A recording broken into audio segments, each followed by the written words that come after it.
सौतेली बहनें रंगापुर नाम के गांव में शालिनी नाम की एक औरत रहा करती थी।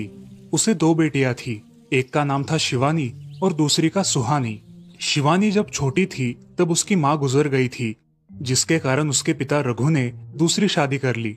मगर उनका भी कुछ सालों में बीमारी की वजह से देहांत हो गया और इसी वजह से शिवानी के मन में उसकी माँ और बहन के प्रति प्रेम उत्पन्न नहीं हो पाया। शिवानी और सुहानी में हमेशा झगड़ा हुआ करता था। दोनों भी बहनें एक दूसरे से कभी प्यार से बात नहीं करती थी। शालिनी ये सब देख बड़ी चिंता में रहा करती थी। ऐसे ही एक दिन, शिवानी सुहानी, चलो आ जाओ, खाना खा लो। हाँ माँ, आई। हाँ माँ, मैं भी आई। ऐसा कहकर दोनों बेटियां वहां आ जाती है और देखती है तो उनकी माँ ने उन दोनों के लिए गाजर का हलवा बनाया था। वो देख सुहानी और शिवानी बहुत खुश हो जाती है। माँ, तुमने ये हलवा मेरे लिए बनाया है? मुझे बहुत पसंद है। मुझे पता है कि मेरी दोनों बेटियों को हलवा कितना पसंद है, इसीलिए तो मैंने तुम दोनों के लिए हलवा बनाया है। और मेरे लिए माँ? अरे हाँ बेटी, मैंने तुम्हारे लिए भी बनाया है। चलो अब जल्दी से खा लो, तुम दोनों को कॉलेज भी तो जाना है ना। जी माँ, मैं ये कटोरी ले लूँ? मुझे जल्दी पहुँचना है कॉलेज में। हाँ ले लो। और सुहानी, तुम ये वाली कटोरी ले लो। जी माँ। दोनों भी हलवा खाती है और एक दूसरे की ओर बहुत गुस्से से देखकर वहां से चली जाती है। वो दोनों भी कॉलेज में एक साथ पढ़ा करती थी। फर्क सिर्फ इतना था कि शिवानी 3rd ईयर में थी और सुहानी 1st ईयर में। उन दोनों में 2 साल का अंतर था। फिर भी दोनों में हमेशा नोकझोंक हुआ करती थी, जैसे कि वो दोनों एक दूसरे की दुश्मन हो। ऐसे ही एक दिन, दीदी, मेरे कॉलेज की ट्रिप जाने वाली है। तुम्हारी भी ट्रिप जाने वाली है क्या? हाँ, मेरी भी जाने वाली है, मगर मेरा जाने का मन नहीं है। क्यों दीदी? क्योंकि वहाँ पे तुम हो। मुझे भी कोई शौक नहीं है तुम्हारे साथ आने का। मैंने ऐसे ही पूछ लिया। मैं जा रही हूँ। शिवानी और सुहानी एक दूसरे की ओर मुंह फेर कर वहां से चली जाती है। अगले दिन दोनों भी कॉलेज में जाती है। तब उनके टीचर उनसे पूछते हैं, शिवानी, तुम कॉलेज की ट्रिप में आने वाली हो? जी सर, मैं आने वाली हूँ। ठीक है, मैं तुम्हारा नाम लिखवा देता हूँ। जी सर। ऐसा बोलकर टीचर ट्रिप के लिए जाने वाले विद्यार्थियों की लिस्ट बना लेते हैं। घर आकर शिवानी और सुहानी ये बातें अपनी माँ को बताती है।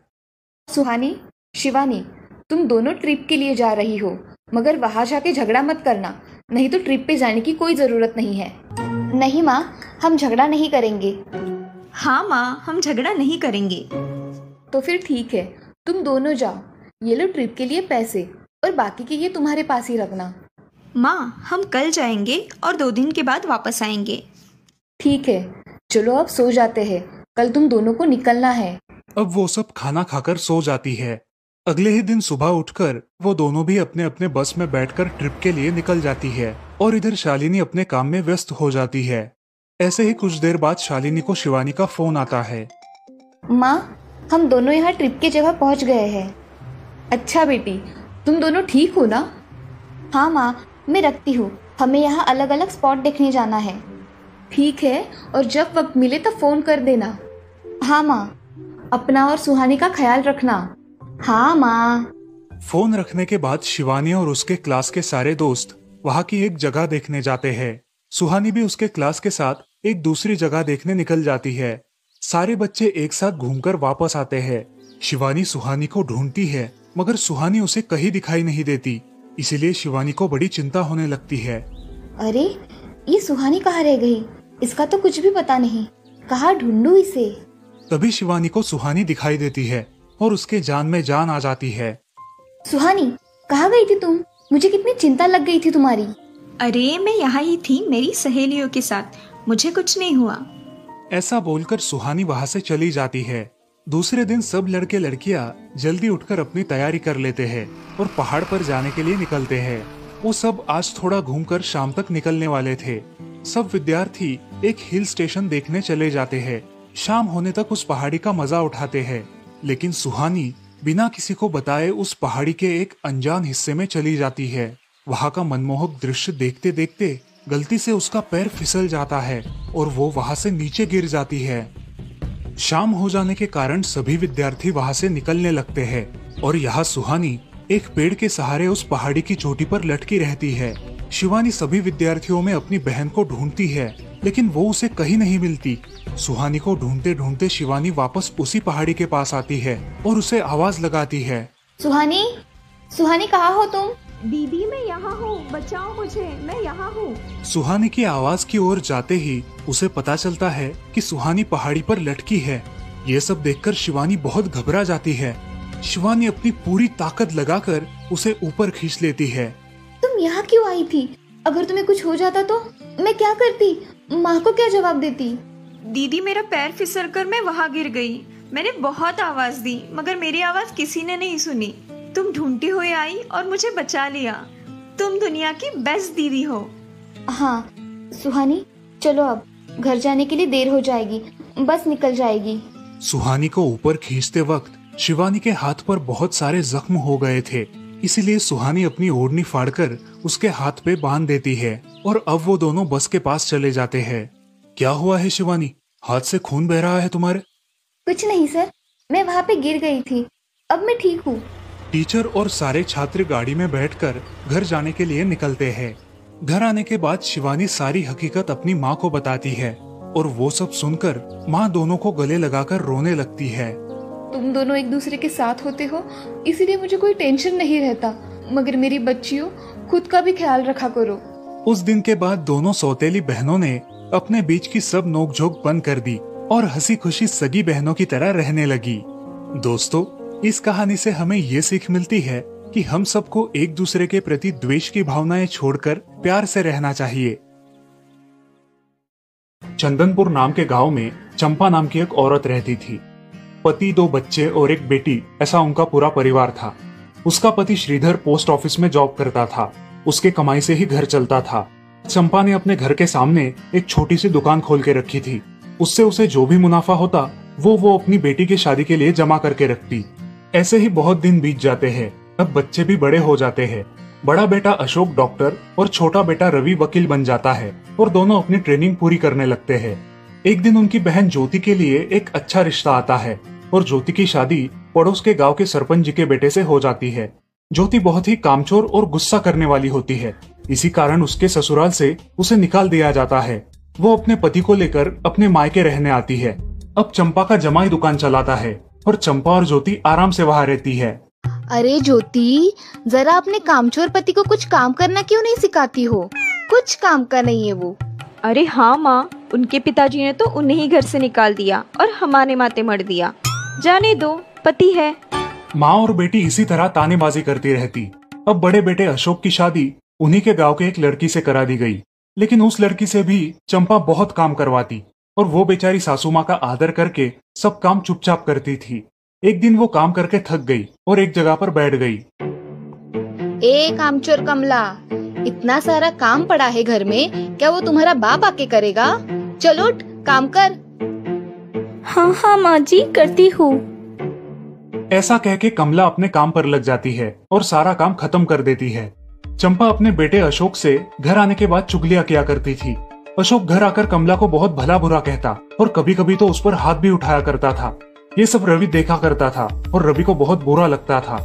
अशोक मारने आता तो रवि बीच में पड़ जाता और माँ बाप को डांटता था और वही झगड़ा खत्म हो जाता था। ऐसा बहुत दिन चलता रहा। रवि को रंजना नाम की एक लड़की बहुत पसंद थी, जो कि एक न्यूज रिपोर्टर थी। क्या तुम मुझसे शादी करोगी? मुझे तुम बहुत पसंद हो। हाँ, मगर रवि, तुम्हारे घर में तुम्हारी माँ का बर्ताव मुझे बिल्कुल पसंद नहीं है, इसीलिए पहले तुम इसका कोई हल निकालो।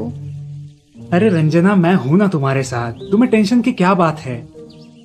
मगर रवि, तुम भी अगर मुझे मारने पीटने लगे तो मैं तुम्हें कोर्ट में खींचूंगी। अरे हाँ बिल्कुल, वो तो तुम्हारा अधिकार है। अगले दिन रवि अपने घर में रंजना के बारे में बताता है। रवि की माँ चंपा उसे साफ मना कर देती है। रवि, तुम्हें कुछ समझ आता है या नहीं? अपनी बिरादरी की लड़की से शादी करो बेटा।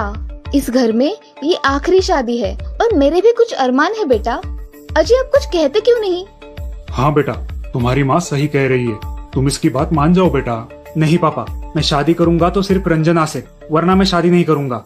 सब चुप हो जाते हैं। अगले दिन रवि मंदिर से शादी करके घर आता है।